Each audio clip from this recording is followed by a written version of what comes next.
ina ni Bea Alonzo na si Mary Ann nagpahayag ng mga hinanakit sa naging hiwalayan nila ni Bea Alonzo at Dominic Roque. Sa kabila ng isyong hiwalayan sa anak na malapit na sanang ikasal, ay nagpahayag si Mary Ann na ina ni Bea kung saan emotional itong nagkwento sa isang source. Sabi niya, sobrang nasaktan ang ina ni Bea Alonzo sa naging situation ng anak na hinaharap ngayon, bilang ina daw ay nasasaktan siya na makita ang kanyang anak, na nahihirapan sa mga nangyayari, kahit hindi daw kasi sinasabi ni Bea ang mga saloobin nito, ay ramdam niya kung gaano kabigat ang nararamdaman nito. Masakit para sa ina na makita si Bea, naging busy sa trabaho para di gaanong maiisip ang mga pangyayari.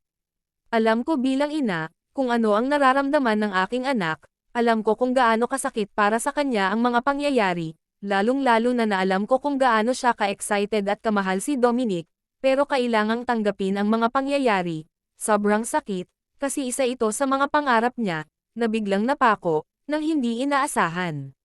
Sa ngayon daw ay pilit na pinatatag niya ang kanyang sarili para naman daw hindi makita ni Bea na nasasaktan din siya, para hindi daw ito makadagdag sa mga iisipin ng kanyang anak.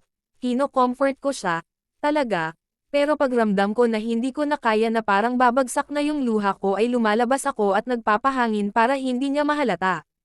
Alam ko kung gaano siya kabuting anak, nobya at kaibigan. Alam ko kung gaano kabuti si Bea.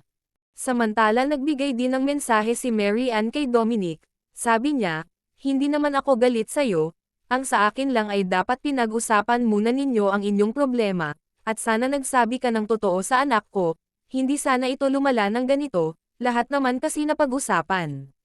Base sa nakalap na information ay naging dahilan talaga ang prenup. Una na rito ay ang usapin ng prenuptial agreement.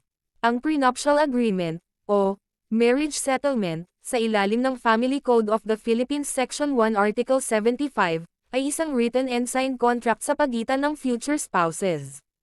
Dito nakatala ang terms and conditions sa paghawak ng kanilang individual incomes, properties, at assets, pagsasamahin ba nila ang lahat ng kanilang ari-arian? Ihihiwalay ba nila ang kani-kanyang individual assets bago ikasal? Ihihiwalay ba nila ang lahat ng kanilang ari-arian before and after the wedding? Sinasabing karaniwan itong ginagawa kung malaki ang agwat sa edad at yaman ng mga ikakasal. Sa kaso ni Bea at Dominic, hindi kaila sa publiko na si Bea ay a list movie and TV star at trusted celebrity endorser sa loob na ng higit 2 dekada. Nagabayan siya ng husto ng kanyang ina, sa pag-manage ng kanyang kinikita kaya maraming naipundar na properties si Bea, tulad ng bahay sa Quezon City, farm sa Zambales, at apartment unit sa Spain. Si Dominic ay may boutique digital marketing company, ang Blackpeak Hypermedia, na itinatag noong 2020. Sa kanyang LinkedIn, nakatala siya bilang CEO at president ng kanyang negosyo. Bilang artista, nakilala si Dominic sa ilang supporting cast roles sa pelikula at telebisyon, at ang huling naitalang acting roles niya sa imdb.com ay noon pang 2019. Nitong nagdaang ilang taon, mas aktibo siya bilang influencer na nagpo-post ng branded content sa kanyang social media accounts. Ang gap sa income at assets ni Bea at Dominic ang itinuturong dahilan ng hiwalayan at ang di umano'y may sugar daddy nga ito.